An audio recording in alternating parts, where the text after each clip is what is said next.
Greetings, my name is Saranjan M. Lumbang. This is my daily devotion for today, part of the 365 daily devotion series of Pastor Russell Ocampo. So ngayon, pag-aaralan natin yung 2 Samuel chapter 11, and our topic is expose or be exposed. In the spring, at the time when kings go off to war, David sent Joab out with the king's men and the whole Israelite army. They destroyed the Ammonites and besieged Rabbah, but David remained in Jerusalem. One evening, David got up from his bed and walked around on the roof of the palace. From the roof, he saw a woman bathing. The woman was very beautiful, and David sent someone to find out about her. The man said, "She is Bathsheba, the daughter of Eliam, and the wife of Uriah the Hittite." Then David sent messengers to get her. She came to him, and he slept with her. Now she was purifying himself from her monthly uncleanness. Then she went back home. The woman conceived and sent word to David, saying, "I am pregnant." Ngayon, simulan natin ang ating teaching. Idleness leads to evil. Naisip natin minsan, pag di tayo gumagawa ng mabuti, di tayo gumagawa ng masama, ang sa gitna lang tayo, hindi pa rin yun masama. Pero in truth, the further we are from good, the closer we are to evil. So isipin mo sa gitna ka, mas malapit ka sa kasamaan. So mas maganda nandun tayo sa good.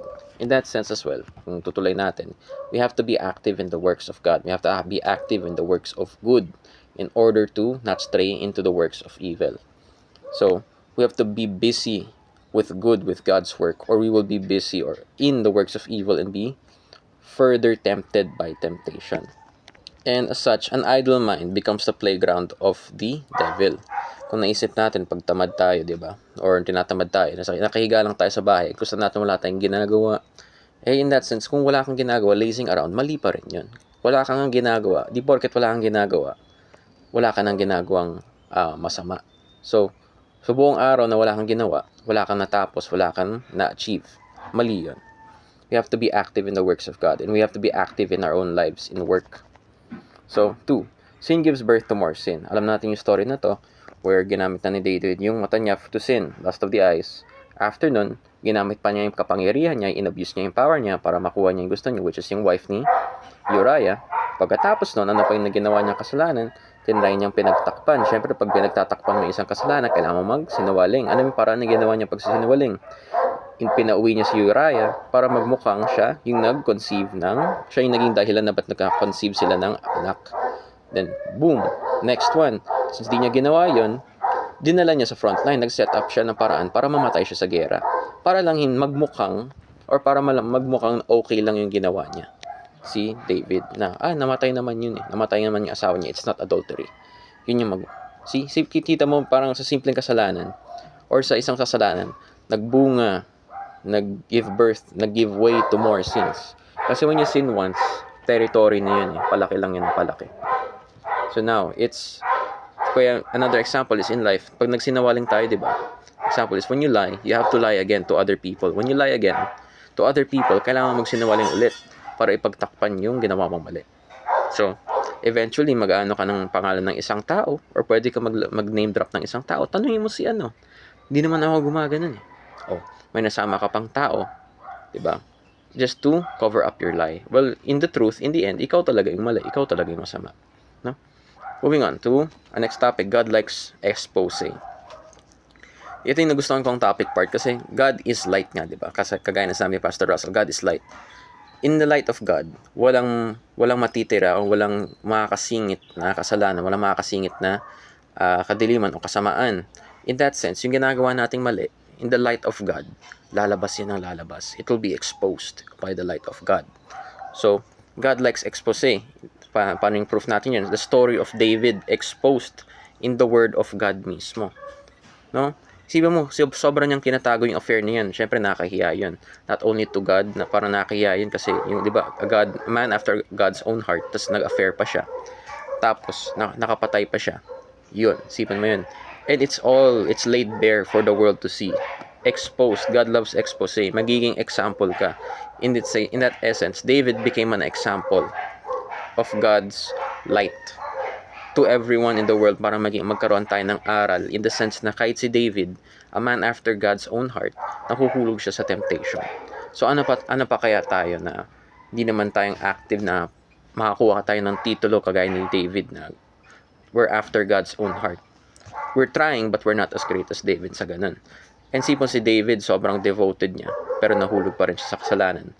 In that sense, nagagamit siya bilang aral sa atin. Kaya na-expose And it is here for everyone to see, for the world to see, for Christians around the world. Kahit hindi Christian, kahit yung regular people reading this story will understand, will see what David has done. Ngayon, application. Be busy doing good. May mga basic lang naman ating mga application na ito. Be busy doing good. Be active in the Word of God. Be active in praying. Be active. Be busy doing good or you will be busy doing evil lang naman. Yun lang naman yun eh. Porket wala kang ginagawang mali o tama, hindi sabihin na nakakagawa ka na agad na mabuti. At kung porket hindi ka gumagawa ng mali, ibig sabihin nakakagawa ka na mabuti agad. No? In that sense, we must be further away from evil and temptation by doing more good. The further you are from the middle, the further you are from the end. Parang ganun.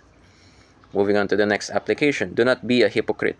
Yung nangyari kasi dito, na-expose kasi si David ng isang prophet na nagkwento siya ng isang story ng isang mayaman nagnakaw sa isang dukha.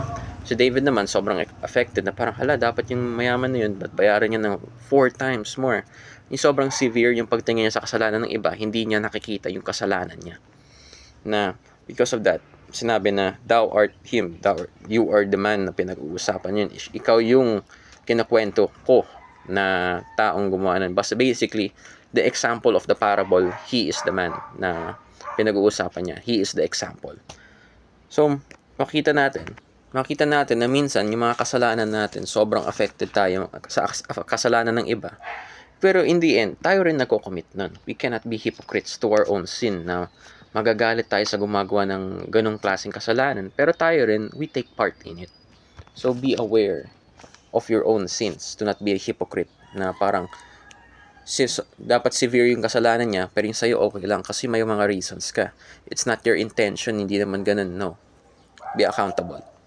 Next is expose or be exposed. Our main topic, expose yourself, apologize, and be vulnerable to the power of God. Be humble, show yourself, be aware na gumawa ka ng mali. I-expose mo yung sarili mo na parang, Lord, gumawa ka ng mali. Lord, gumawa ng kasalanan. Alam kong may ginawa ko hindi ka aya-aya sa'yo. And hindi lang yun, hindi ka lang dapat mag-expose yung sarili mo sa Diyos. Kailangan mo expose rin sa tao na ginawan mo ng mali, ginawa mo ng kasalanan.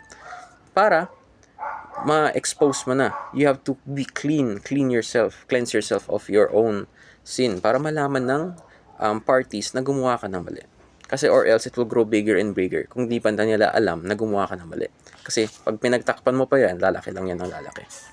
Siyempre, lalaki ng lalaki. Solely, if we're not trying to actively expose ourselves, pag tinatry natin magmukhang ng malinis. Kasi hindi na tayo, parang nagmumukha kang di ka gumawa ng mali. Kasi if you don't expose yourself, you're saying you're not wrong. Or you're saying it never happened. Ganun pa rin, nagmumukha ka pa rin malinis. Diba? So ngayon sa discussion, why do we need to repent as soon as possible before it's too late? Yung maganda kasi naging topic kanina is repentance. Ngayon, today. Kaya para sa akin, diba, sabi nila, yung godly grief, when you say sorry, hindi yun enough. Yeah, godly grief is when you say sorry, hindi mo nagagawin, babalik ka na sa Panginoon, patungo sa Panginoon. So in that sense, we must do it before it's too late to repent. Kasi eventually, it will grow and grow yung ginawa nating kasalanan to the point na ang hirap bumalik. Minsan, bakit yung mahirap bumalik? Dahil ang dami mo na ginawang mali, hindi mo mapatawad yung sarili mo, naniniwala ka na hindi ginawa mo hindi mapapatawad ng Diyos. Ganun. We must repent in that sense na hindi tayo umabot sa ganung mindset na parang hindi ako mapapatawad. Yung sobrang lala ng ginawa kong kasalanan. No? Yun na, at least para sa akin, yun ang kuha ko sa discussion na to. So yun lang, God bless. And kung may nakuha kayong aral, buti naman. And yun lang. Thank you.